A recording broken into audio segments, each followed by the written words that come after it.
Lorsqu'on commence à avoir un petit peu d'argent de côté et qu'on souhaite investir en bourse, on se dit très rapidement qu'il faut que ça soit compliqué. Parce que si ce n'est pas compliqué, ça va pas aussi bien marcher que les stratégies avancées. Donc la solution qui nous vient rapidement à l'esprit, c'est d'investir nous-mêmes notre propre argent. Et donc pour ça, on va ouvrir un compte chez un courtier en ligne, typiquement Boursobank ou Interactive Broker, et on va se mettre à réfléchir à est-ce que je dois acheter des actions, est-ce que je dois acheter des ETF, est-ce que je dois acheter des obligations d'État ou d'entreprise?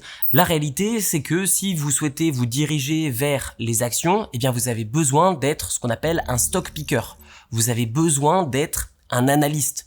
Vous avez besoin non seulement d'avoir des connaissances en termes de sélection d'actions, que ce soit sur le plan graphique, sur le plan technique, mais aussi sur le plan fondamental. C'est ce que fait Warren Buffett et énormément d'autres investisseurs en bourse. La réalité, c'est que il est difficile sur le long terme de battre la performance d'un ETF qui va répliquer un indice. Tout comme par exemple le CAC 40 qui regroupe les 40 plus grandes entreprises françaises ou encore le S&P 500 qui va regrouper, qui va pondérer les 500 plus grandes entreprises aux États-Unis. Et j'irais même pousser ce raisonnement encore plus loin, c'est que si vous vous demandez si les États-Unis vont conserver leur domination sur le plan de la performance, sur le plan mondial, eh bien peut-être que vous vous demandez est-ce qu'il ne serait pas intéressant d'avoir une exposition sur un ETF dans des actions dans, par exemple, les pays émergents, dans d'autres pays développés, ou par exemple en Afrique. C'est ce qu'on appelle un MSCI World, autrement dit un ETF qui va investir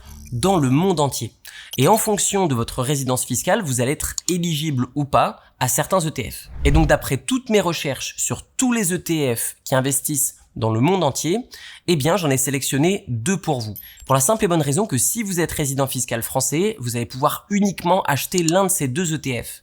En revanche, si vous êtes expatrié, vous allez avoir accès à ces 2 ETF. Le premier s'appelle EUNL.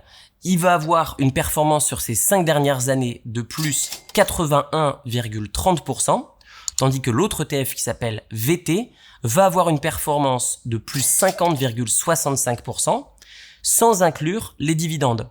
Si vous incluez les dividendes et que vous les réinvestissez, eh bien sur ces 5 dernières années, vous auriez obtenu une performance de plus 67,30%.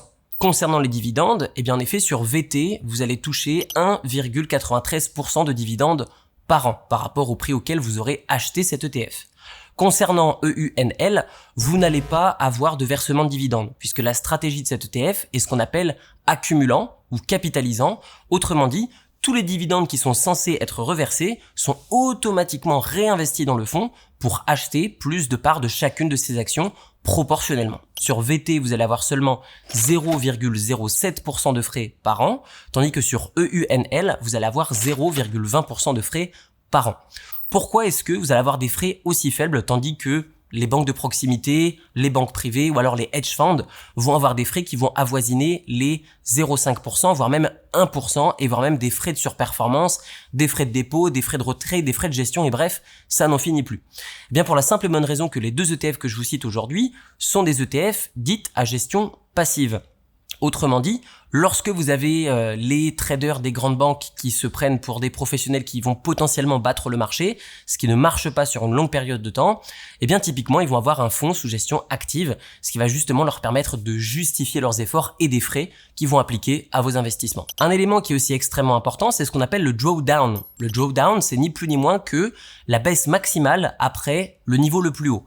Autrement dit, plus ce drawdown est élevé, plus vous allez parfois subir de la volatilité à la baisse. Et donc l'ETF qui s'appelle VT va avoir un drawdown maximum de moins 25,52%, tandis que EUNL va avoir un drawdown maximum de moins 33,91%. Alors vous allez me demander, ou vous demander peut-être, pourquoi est-ce que EUNL va avoir plus de drawdown que VT. Eh bien, il va y avoir plusieurs facteurs à ça, mais globalement, c'est déjà de par la devise qui n'est pas la même, puisque sur VT, vous investissez en dollars, tandis que sur EUNL, vous allez investir avec des euros. Et donc, vous avez ce risque de change. Vous avez aussi un autre facteur qui fait que sur EUNL, il y a une volatilité qui est légèrement supérieure à VT. C'est pour la simple et bonne raison que la composition n'est pas exactement la même. Autrement dit, vous avez plus ou moins 65% de ces 2 ETF qui sont investis aux États-Unis, mais ensuite, vous allez avoir une exposition dans différents pays et dans différentes actions qui vont légèrement différer. Ce qui fait que la performance n'est pas exactement la même et que la volatilité n'est pas exactement la même. Concernant la capitalisation boursière de ces 2 fonds, VT aujourd'hui représente plus de 49 milliards de dollars américains.